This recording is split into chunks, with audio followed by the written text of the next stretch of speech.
Hey friends, it's MJ from the Coaches Panel. I hope you're well and welcome back to our first SuperCoach strategy episode where we look through everything that's SuperCoach relevant heading into round two. Traditionally, it'd be a week where not a whole heap happens. Still only seen one game, and we're really waiting for one more bit of data before we really start to get aggressive and move. But due to opening round, we have got 6 teams on the bubble, and there is already a ton of stuff we've got to discuss. Joining me on this episode as we make our debut SuperCoach strategy roundtable, I've got fellow co-founder Rids from the Coaches Panel. Mate, nice to have you on this episode. A new look for those watching over on YouTube. The AI avatar's got a little bit of an improved look and feel. I think it's a little bit closer to what you actually look like. Exactly right, mate. This is bringing back the good old days, yeah, MJ, when we used to do this a little bit more in the print form of the SuperCoach world. We're taking it back 10 years now. Who would have thought, my friend? It's a fascinating week for us to really look at a bunch of different players, a bunch of different strategies. And I feel like straight out of the gate, mate, we've got to talk about our trade priorities this week. As I mentioned right at the top of this episode, so much of our SuperCoach side would historically be, at least the way we'd play the game, historically would be wait for one more week of data, get everybody on the bubble, and then we'll make our double trades. But with trade boosts, which we'll talk about in a moment, and 6 teams on the bubble, maybe not every player from those 6 teams, but 6 teams with the accessibility, it does open itself up for us in the SuperCoach community now to approach this week very, very different to how we might normally approach the second week of the season. It's really thrown a new little dynamic, hasn't it? I actually don't mind it. I know that everyone else is having a bit of a whinge and across all the other formats, but for SuperCoach specifically, wowee, what a great dynamic this is. It's really interesting to me to see how the community approaches their trading plans for this week.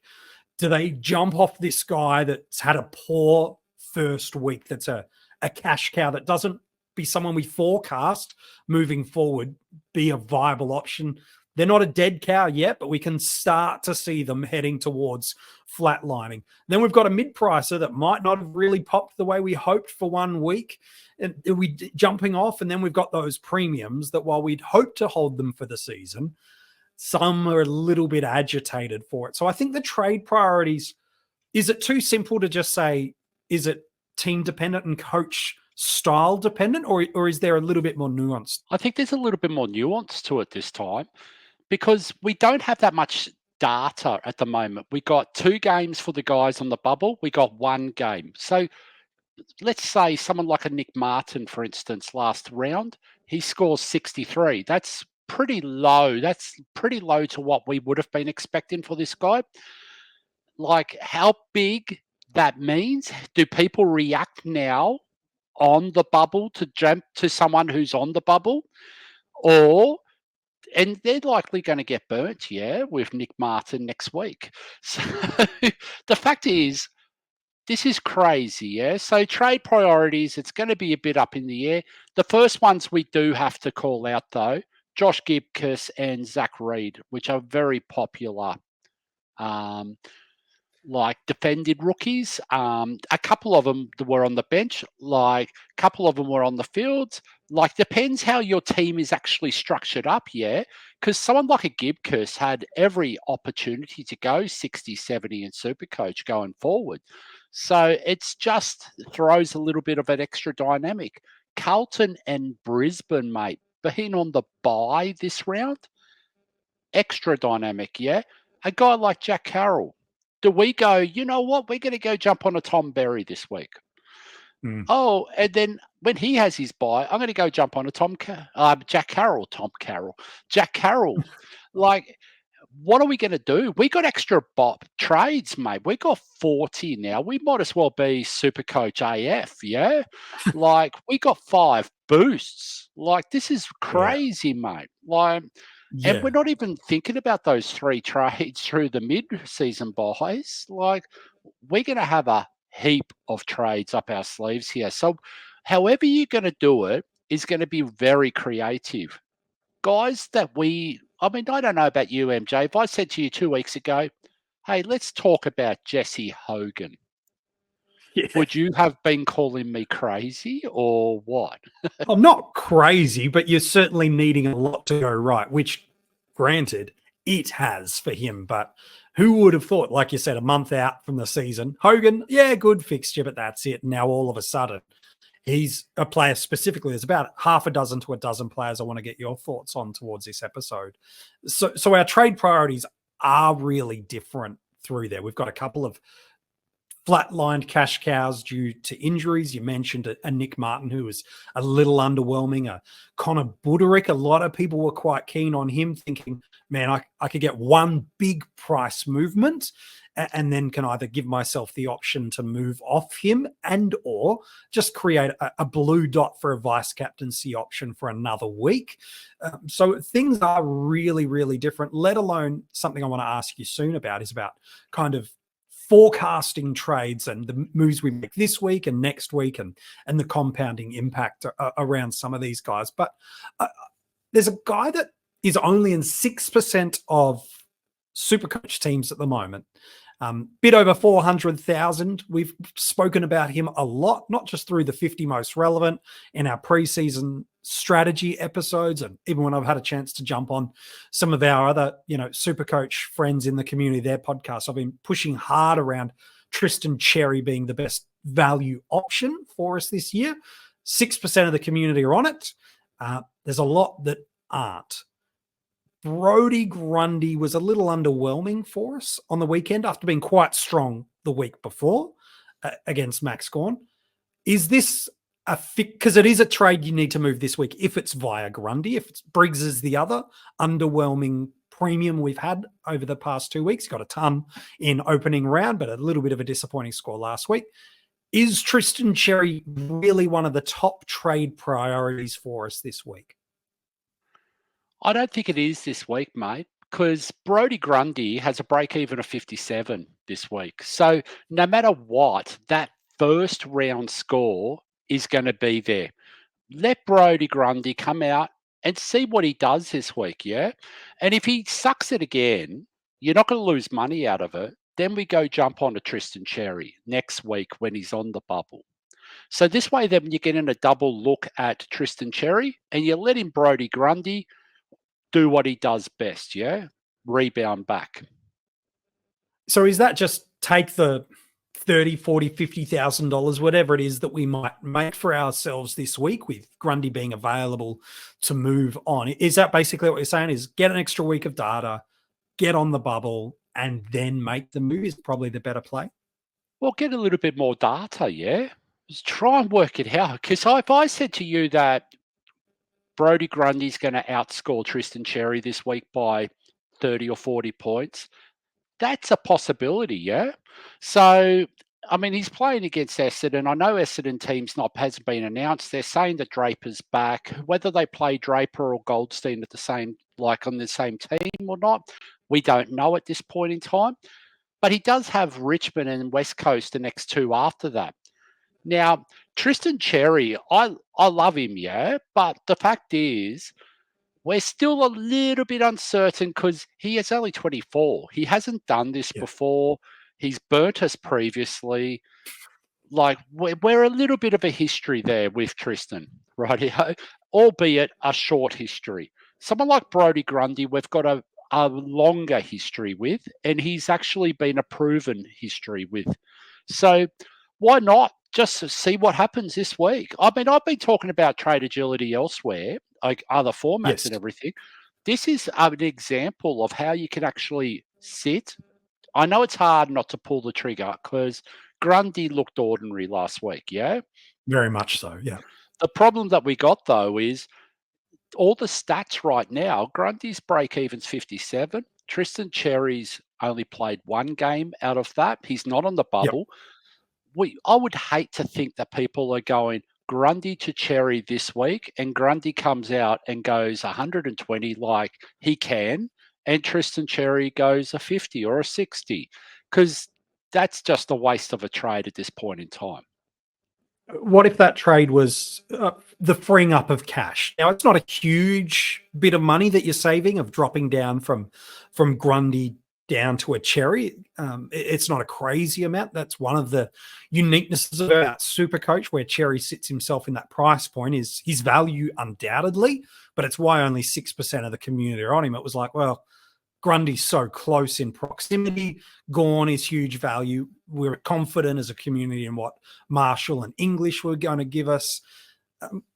Is that an okay move? Is it worth it for that 50, 60K that you've mentioned we might really only be making? Yeah, I wouldn't do it myself. Why not just wait an extra week and do it for 100 grand? Like, I mean, if that's what you want to do, yeah, by all means, rage trade Grundy, but just ignore this week. Yeah. You can spit on that screen as you trade him out next week, but you can capitalize that cash income that you're going to have with that downgrade. Yeah, so you're going to make about $80,000 on $75,000 on that move. So this week it will be closer, as Rids mentioned, to a six-figure move. In fact, it will be a six-figure move next week. Let's talk about future casting our trades then a little bit. Something we've often talked about in the draft space with Kane, I think, is a parallel ideology, and that is the pick you make in a draft, the next pick you make needs to be supported by that pick. I think if we were to run that thought process through to our classic formats of super coaches, the trades we make this week should be indicators and protectors or movers towards the trades we want to make the following week. We'll look through a bunch of options that are worth considering both now and in the future soon. But you mentioned right at the top of this episode, Jack Carroll's on the bubble this week, and he will be for us for another week. There's a Jared Lyons who, again, around that $250,000 price point. So not a cash cow, but has kind of gone bang, bang for us. And no Will Ashcroft in sight just yet, and was really poor in the first quarter, by the way, really strong in the final three quarters. So we've got these guys. Ollie Dempsey's another who will be on the bubble for us that time next week. A Mossimo D'Ambrosio will be on the bubble for us at that point in time. So what are the sort of moves we should be looking from a trade perspective this week, knowing that the historical and traditional move is jump on those bubble guys, get off those guys before their price really falls away, and we'll only have 3 available trades for us if we were to use one of our 5 boosts? It's a tough question, yeah, because the fact is, it's hard to predict what's going to happen this week. And a lot of the names that you just mentioned, whether it's a Mass or whether it's a Nick Martin, whether it's someone else, okay, we just don't know how this week's going to go yet. So my thing is, I'm old school, yeah. I've been around for a long time now. I like looking at it on the bubble. I like to make those moves with as much data and information as I can. And then that way, then it's trying to mitigate the risk of making a mistake. Because I've been in that situation. How many people have been in that situation with SuperCoach?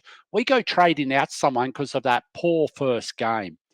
And then they come back and do 120, 130, which is going to sit in their 3-price cycle for the next whole 3 rounds of it, which means the price is going to be absolutely at an escalated rate. Like, it's just not a good feeling watching those guys. On the other hand, though, remember Matt Rowell a couple of years ago? He came out and absolutely ripped it up.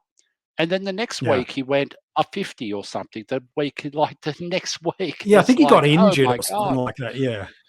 Yeah, it's just awkward, yeah. When you go too early, it's a real delicate balance. But the person that you named just then that is the most interesting, Jack Carroll, does that mean someone like a Tom Berry, who's got one of the biggest, highest break evens right now with negatives? Is that just mean we can bypass that? Because it doesn't quite feel right, does it, Tom Berry, at the moment? I know he's got a nice break even of Yeah. 76, negative 76, but he doesn't have DPP, yeah?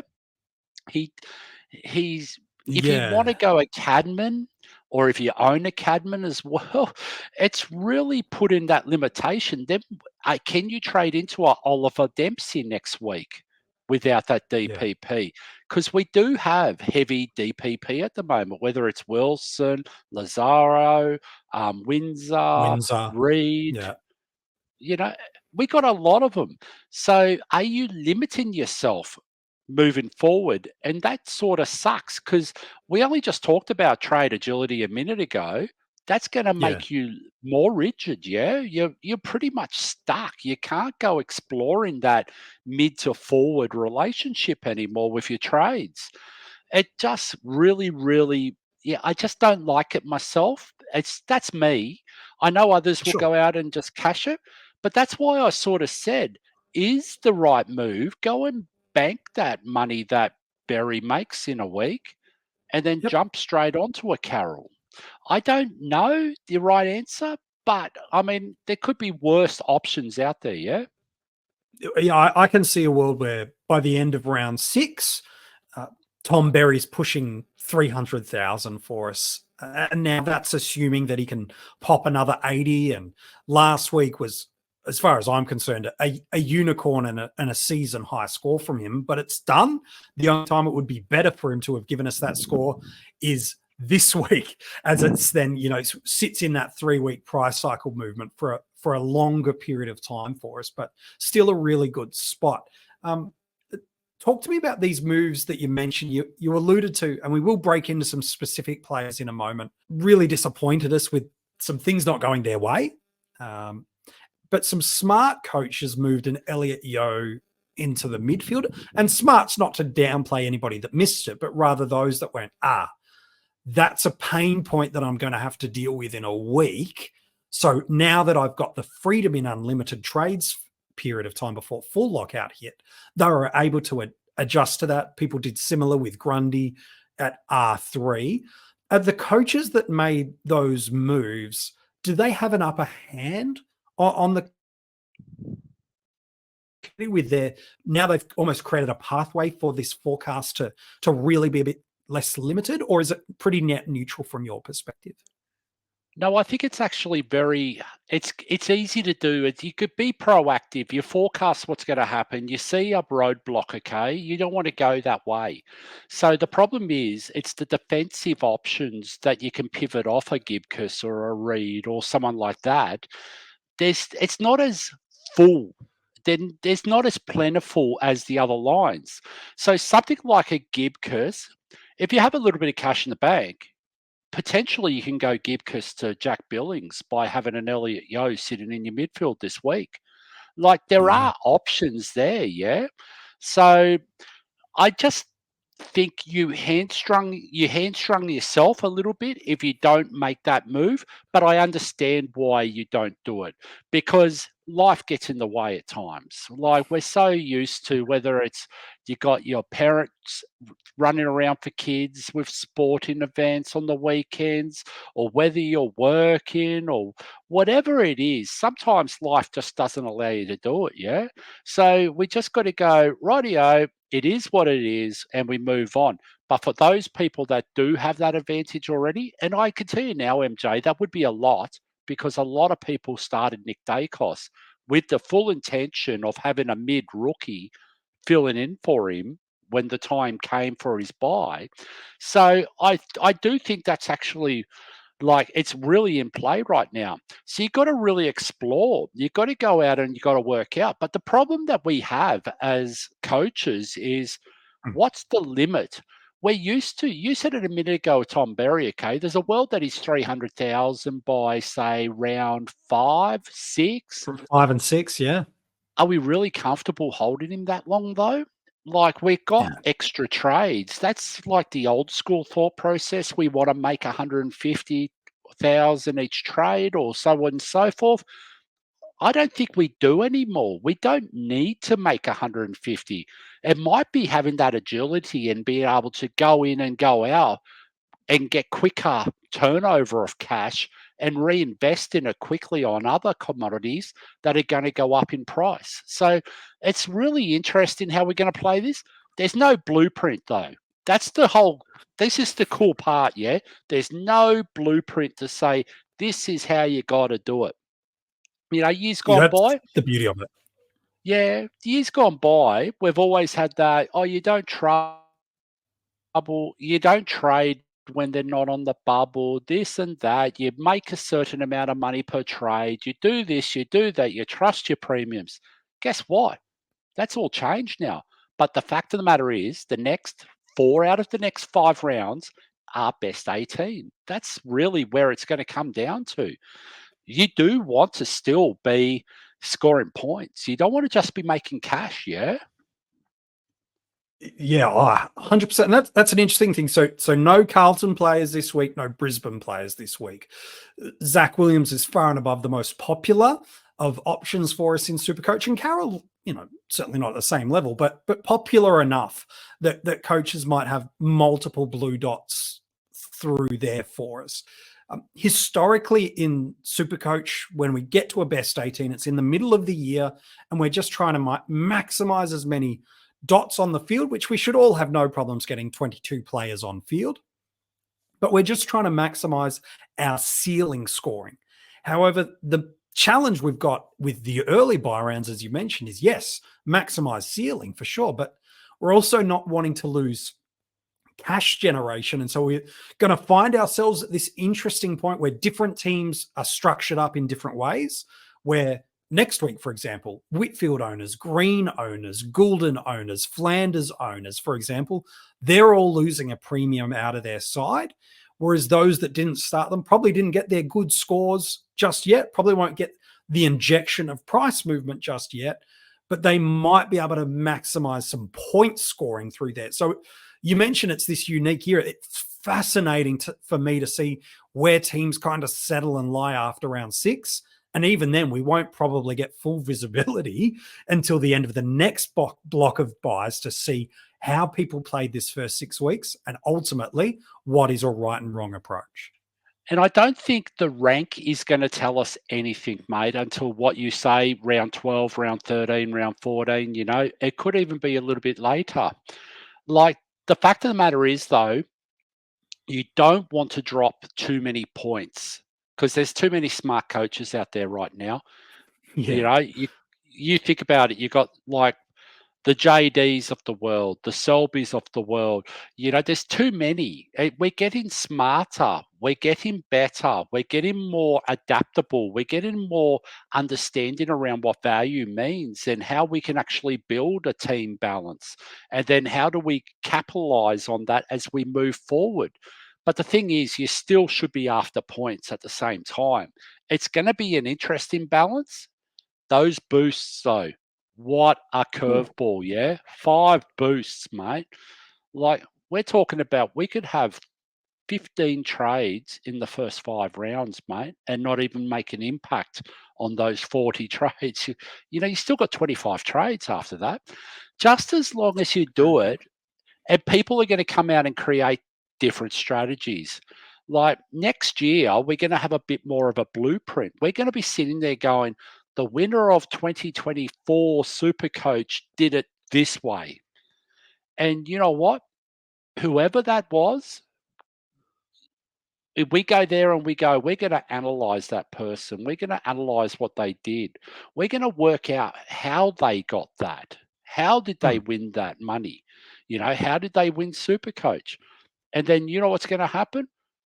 Million people are going to do it the same way next year and going again and going again. And with all these smart coaches out there, there's going to be different strategies, new tweaks. It's going to be a world of how you're going. Yeah. So, I mean, one of my mates, like from years gone by, he's playing Supercoach. He's actually thinking about utilizing a couple of these boosts early just to cash in quickly so he can go and jump on those premiums quicker and try and finish his team quicker. Like, it's just, wow, blank canvas. Go paint a painting and do whatever you want. Yeah. Yeah, the beauty is for us in Supercoach, we're at least a little bit ahead of the curve with, well, we don't know how to handle these opening round buys, the teams that played. We have used boosts before, and it does seem that coaches that were successful with recency bias accelerated their team's value. And as you mentioned, got some cash cows off the field, mid prices into premiums, and we're kind of a week or two ahead of where traditionally we would have been because we're a week or two ahead of our trade cadence with there. So is this going to be a different year that coaches that are on the more conservative side, and now I use that word loosely, by the way, as you've mentioned, we could double trade for the next 20 weeks and then we would finally run out of trades in the final 3 weeks. So you've absolutely got to use the trades that are there, but does it pay off? Because teams that run out of trades, we still don't, well, we've got a lot. We still don't lose some of our traditional SuperCoach ideologies that we've held, which is points can really be made up quickly at the back end of the year, Rids, with lots of blue and red dots on our benches, injured premium options, limited DPP. While I'm not advocating for a steady and slow approach in SuperCoach, there is something to be said that you can make up points really big at the end of the year, not just at the start of the year. 100% you can. So, and people will be playing that strategy, yeah? They're going to be conserving trades and flying home at the end. There's going to be other people that are going to be relying on luck and trying to get a bit of a lead, with 5 or 6 rounds to go and trying to hold on. It's just going to come down to, are people going to get lucky in those last month of football? Who is going to be injured? Who isn't going to be injured? Who's going to be suspended? And I mean, there's a 99% chance that James Sicily is the one that's going to be suspended. But the fact of the matter is, okay, that's what the element of luck is in this. You're going to need some to win this SuperCoach format of 2024. You're certainly going to. One last thing we want to talk about before I've got, I think about 8-10 players I want to ask you about before we wrap up the episode is help me through this idea of the difference between a proactive trade this week and a reactive trade that we could make this week. Carl Amon, I know, not a huge volume of the community are on, but there was certainly through the preseason a groundswell of this guy is going to pick up DPP, which I think he will, but he's going to be a top 6 defender. Nick Martin was probably more noticeable this week, both in an ownership and a scoring split. Not that we're talking about AFL fantasy, but in that format where it's just pure volume and where SuperCoach get rewarded for how you use it, just with the sheer number of clangers. He did disappoint people. Well, maybe he's the right sort of person to talk about. You could possibly throw Grundy into the mix of that. Buderick, I don't think he's got high enough ownership, but you could probably put him there. Dawson, I think it's Nick Martin. if you really want let's to. Say, Nick Martin's the go main to Nick one. Martin. 26%. Yeah. When is it proactive or reactive? And that's the delicate balance this week. I would personally, I like to sit unless I absolutely hated everything and it just ruined my weekend of watching Nick Martin last week. I would actually sit and just get another piece of data about it. Because, the fact is, he does have the role. So it's just his decision-making and his execution by foot that really let him down this week with the clangers and everything else. So, which is uncharacteristic for what he normally is too. Well, it is, but I mean, the fact is, he did do it. Okay, so I've been focused on AF a lot this year. So SuperCoach specifically, I went into Nick Martin because I was thinking exactly what you said a minute ago. We can actually use Nick Martin in round 7, going back into defence, and then he's played right through to his bye. The fact is, if he keeps pushing 50s, 60s, 70s due to that inefficiency with by foot, I don't think anyone should be holding him after next week. So it all depends on what people's biggest priority is in that team at the moment. Is it getting a Gibcus off? Do you have too many of a certain type in there? Where is Martin sitting in your midfield right now? Is it M4? Is it M5? Is it M6? Who is the other options? Because I can tell you now, mate, going Nick Martin to Riley Bonner this week looks like a masterstroke, yeah? You bank 210 points. 10 points. You bank 210,000 cash. Yeah. And pretty much Bonner, comes out and scores 100 at just shy of 300,000, whereas Nick Martin goes out and absolutely butchers the ball and scores a pretty disappointing 60. So right now, with one sample size of data, that's a no-brainer trade, yeah? But do we feel comfortable making that trade? Because guess what? In 2 weeks' time, Bonner could be sub. Bonner could easily have the 60-point, score against his name, and Martin 120. I mean, it's just one of those ones, yeah? So I just think get a little bit more info, get a little bit more data this week, and Where you then make. can. Yeah. Of course you can. Yeah, Yeah. because Nick Martin, for instance, is only on one game at the moment. So when he plays his second game, then we can react to it. Yeah, we've got the Bonner. We'll have a second game, and with Jack Sinclair in the side, we'll have the opportunity then to see, okay, an Ollie Wines, who's in a similar vein of spot. What does he do after a mid-90s score last week? Does he pop a little bit more midfield time? What else is coming through there? Can I open things up? And like you said, with that trade boost, I really think a lot of coaches should be telegraphing 3 trades next week because you've And got a guess what, bunch of MJ? different options. You asked me a question a minute ago about a reactive to a proactive. If you're Yep. trading Nick Martin, okay, this week, This week. that's fine. Yep. Who are you trading him to? Is it a Riley Bonner? Okay, that is reactive. I agree with that. If we change Riley Bonner's name to Isaac Heeney, though, Different story. and that's 10,000 less to Nick Martin, you get 10,000 in your kitty, okay? That's a proactive trade because in 2 weeks' time, there's going to be a substantial difference in price going Heeney's way to Nick Martin. So that's the there's another difference 100K between for sure. reactive to proactive, yeah? Yeah, it's a good shout. There's a couple of guys I want to ask you about in the next sort of 10 minutes before we wrap up this episode. I don't think there's too many coaches that don't own a Blake Howes with that break even of negative 86, one of the best in the game at the moment.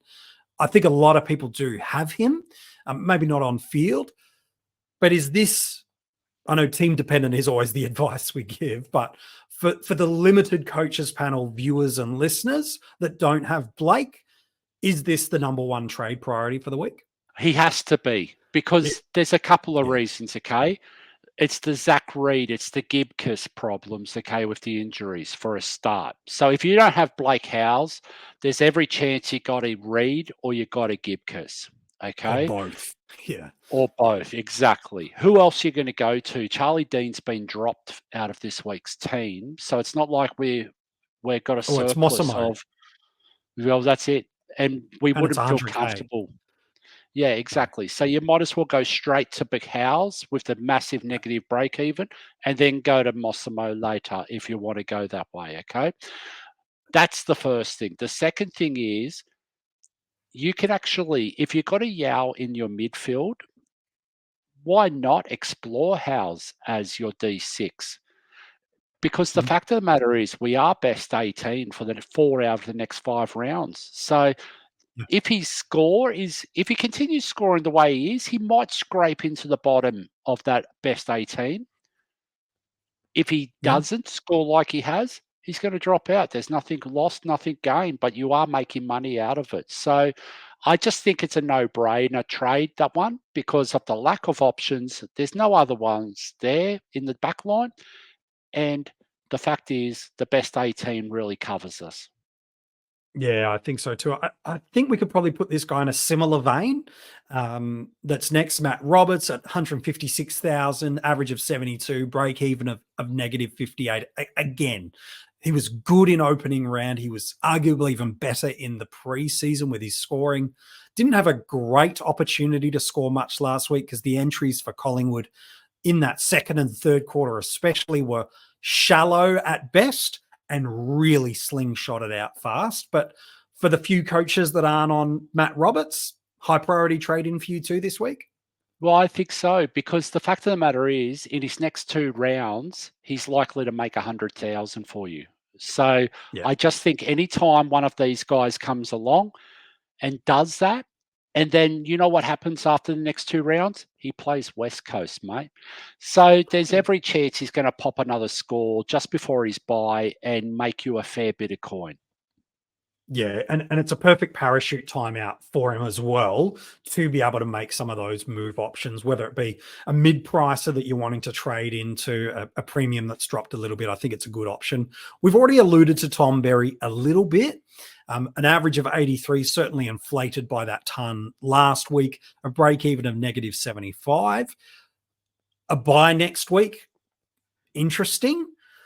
Do we want him in 6 weeks? You've already mentioned Ollie Dempsey's, I think, someone that if he drops another 90 like he did last week, then that's going to be super duper interesting. And the Friday night matchup does give us a chance to have a look and see before committing to a Tom Berry. But talk to me 2 questions about Tom. 1, how much money and how important is it to trade into him? And 2, what if that trade helps you with other correctional trades you'd like to make this week? Does that feel like he becomes more important to you as a result? I think it's more about who you're trading out again. Now, James Harms just got suspended for a round. I don't know Yeah. how highly owned he is, but he might be reasonably owned across the board because he was pretty cheap. Yep. That would bank you 100,000, just over 100,000 straight away, and also have the ability to make another 50, 60,000 this week from Tom Berry. The problem with Tom Berry is, are we really that sure he's going to score any better than 40 or 50 on any given week? And that's sort of Yeah. why I'm a bit hesitant on him at the moment. But his break even's negative 75 right now. If he scores a 52, he makes just under 60,000. So 55, he makes 60,000. That's not Yeah. the It's decent. worst. But the thing is, you're banking that harm's money, okay, as well. Yeah. So you're freeing up a bit of money plus making a bit of money. And then you can have that agility going into his buy and going, do I need to get off him now because he just scored me 20? Or can I hold him another week and make another 50,000 out of it? That's the sort of trade that I would be exploring if I was looking at Tom Berry and I own James Harms. Yeah. So 10% of teams are Harms owners. You make that 100K plus the extra 50. So 150,000 is made in 1 week. If you've got a Cadman or a Flanders in your team, it's, in essence, is it a problem? No, it just limits you to 5 on-field options should you be holding on to all of those players. So then there's another guy that arguably you should squeeze into the mix of that. Jesse Hogan, just a touch under 420,000, a negative break even of 46, negative 46, and an average of 139. He and the Giants have pounded on the goals the past 2 matches. One of them was against a highly difficult opponent in Collingwood. Historically, no surprise against North Melbourne last week. He destroyed them. This week against West Coast, while they do have some of their more premiership era defenders, they still were given up some points to key position forwards last week, like a Dixon. It's an interesting one, Rids, because he could be $600,000 in 5 weeks' time. He could also, if that Eagles defensive unit really tightens up this week, he could only make 100,000 for us, and he's going to miss next week. What's your take on Jesse Hogan as a super coach play? I think with the extra trades this year, he is absolutely legit, especially with that matchup we've got with West Coast. Okay. So again, it really depends who you're trading out of. But I'd mentioned Nick Martin just recently. Okay. He's 490,000. If you are going to trade out of someone like a Nick Martin, let's say if you own Jai Newcomb, one of those sorts, well, you could do a lot worse than a Jesse Hogan, who I believe is going to pop 100 this week against West Coast because he's going to have plenty of opportunity to do so. Yeah, and that's pretty much Without doubt. 70,000 in 1 week with another big negative break even the week after. I just think this guy could do anything. He does have a history, so caveat aware. Okay, buyer aware. That's the caveat. And I did get that mixed up as well, caveat aware. But the thing is, it's buyer aware. There is a caveat. He's got an injury history. He could hurt you. He's still going to make a lot of money. It's not going to hurt you bad. Rightio? No, it's just put that into your risk profile as a part of the decision that you make. There's 4 other guys I want to get your take on. 2 are on the bubble this week to go up. 2 are on the bubble to go down. It's not everybody that's looking at a Jack Billings, but boy, oh boy, had he not been subbed in the opening round matchup, I think a high portion of the community would jump on. He's just, $40,000 over that sort of cash cow spot that we put Harley Reid in, a single digit break even, 65 average, certainly inflated by that monster score last week. What's your take on Jack and his importance for us? I think he's very important. He's really at that price point that is, it's nice. 240,000 and that's just lovely, yeah. He's had that massive pop score last week. That's going to stay in his 3-round cycle for the whole 3 rounds. Yeah. He only has to score 70s and he's going to make pretty much 100,000 in the next 3 weeks. It's not a terrible outcome either way. But I think I've got a little bit more confidence that he's going to go more than 70s. But more 85, 90, which is his historical areas for SuperCoach. Exactly. But let's just say he's playing in a better team, yeah? So he's going to have a lot more linkage. He's not going to have that contested style of game, but his delivery by foot, if he can have 10 score involvements like he did last week, his score's going to be good no matter what happens. The only worry I got, there's a lot of really good SuperCoach players in that Melbourne system that could take a lot of weighting away from him at the post of the games when the weightings come in. Guys like Oliver, Petrarca, Gorn, those types. Yeah, no, so it's fair. That's and Melbourne do share it around in the forward line. Yeah, no, I think that's a fair shout. Is this another one of those lay down misère picks for us? He's gone 140 over the past 2 weeks. Isaac Heeney, under 500,000. It's rare a player at this price point has a negative break even. I know there were some in the community that tried to take him on. History would now turn. It's not just hindsight, but all the indicators that you could use were saying that the ownership, the role, the first glance in opening round should say jump on. For those that didn't, is this just take your medicine and trade into him? Or is it now there are way too many other priorities that you should be looking for? And unfortunately, you've just got to let him go and he's going to head towards 600,000 plus by his buy. This guy has to be the number 1 trade-in priority this week for all of SuperCoach, okay? And the reason why is his next 3 games. It's Essendon at the SCG, Richmond at the MCG, and then West Coast. And then he has his buy. Even if you want to trade into him, and if you don't like the guy, trade out of him at his buy. You just have to get him, mate. You can't say no to a guy that's gone 144 and 136 in that midfield role with the injuries that they have to their mids and the likelihood of him staying in that mid role for the next 3 weeks of Essendon, Richmond, West Coast.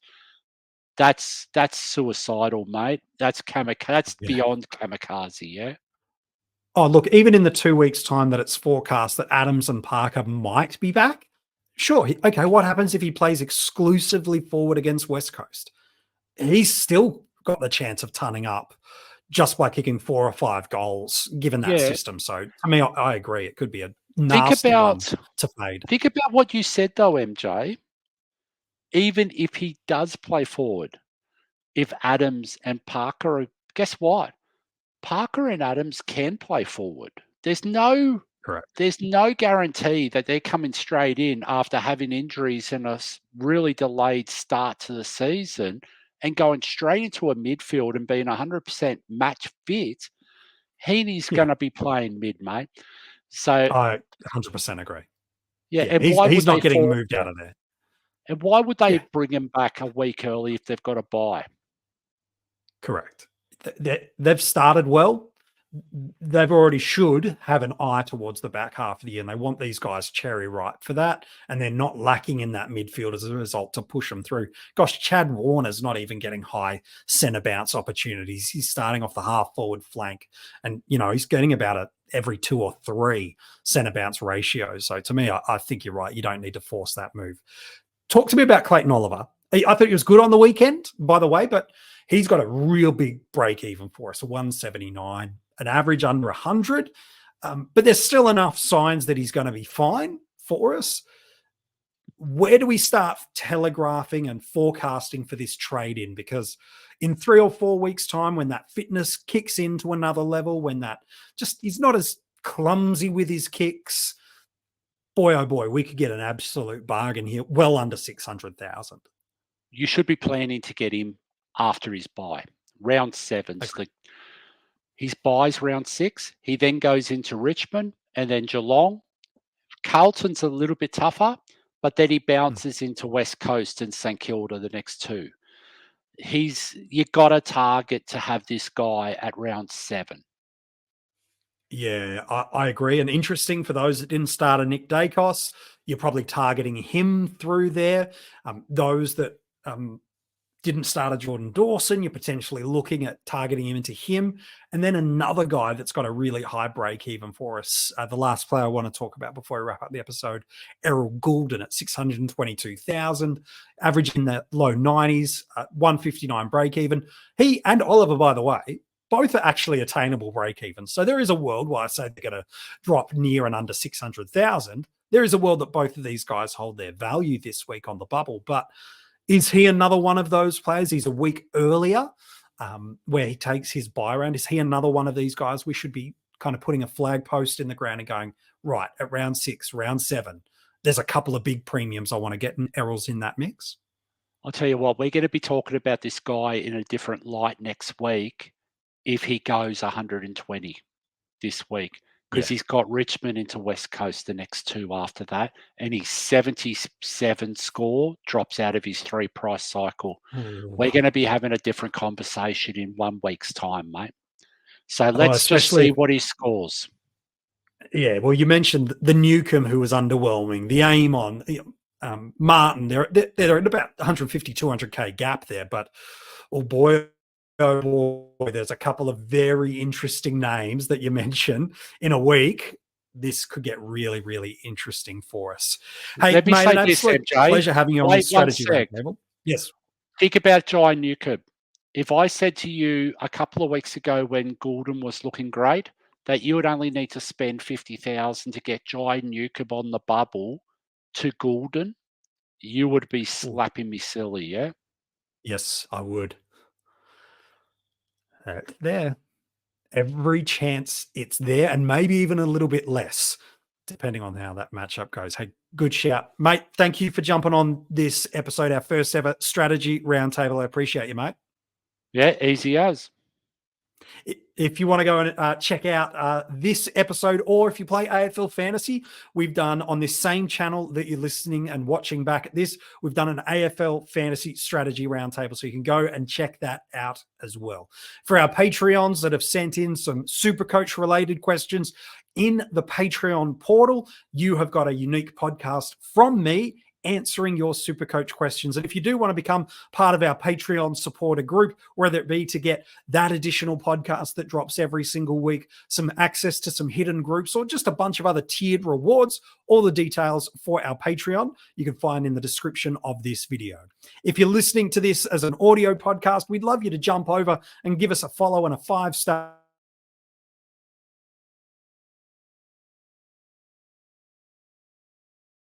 That.